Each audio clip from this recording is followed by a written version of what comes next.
ఎవరన్నా వస్తువులు కొట్టేసినా లొల్లి పెట్టుకున్నా ఏం చేస్తారు? సిఐ మా దోస్తే, నీ సంగతి చూడకపోతే నా పేరు మార్చుకోకుంటే చూడు అని ధమ్కీలు ఇస్తుంటారు. ఓ కొడుకో, పోతే మన పని అయినట్టే అని అవతలోళ్ళు బుగులు పడతారు. నియంగానే ఏదైనా పెద్ద ఆపత వచ్చినాడు తెలిసినోళ్ళు దోస్తులో పోలీస్ డిపార్ట్మెంట్లుంటే వాళ్లకు గోస చెప్పుకుంటే వాళ్ళే చూసుకుంటారని ఓ భరోసా. మరి గీమేంది? గల్మకాడ చెప్పులు ఇడిచి ఇంట్లోకొచ్చింది.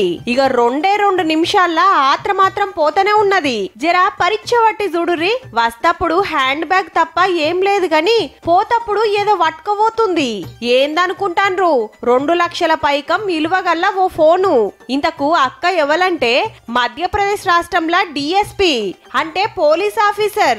దొంగలను పట్టాల్సిన మేడమే వాళ్ళ దోస్తింట్లా దొంగతనం చేసి దొరికిపోయింది పాపం. కొడుకు స్కూల్ ఫీజు కడదామని 2 లక్షలు ఇంట్లో పెడితే ఎట్లా తెలుసుకున్నదో గాని వచ్చి అందుకొని అవతల పడ్డది. నన్నెవరు చూస్తలేరు అనుకుంది గాని గోడకున్న సీక్రెట్ కెమెరాల సినిమంతా రికార్డ్ అయ్యే. హీగేముంది, అరెస్ట్ అయింది. ఎన్నో కేసులు చూసుంటది, ఎందరినో పట్టుకొని ఉంటది. సీక్రెట్ కెమెరాలు ఉంటాయనే చిన్న లాజిక్ ఎట్లా మర్చిపోయిందో.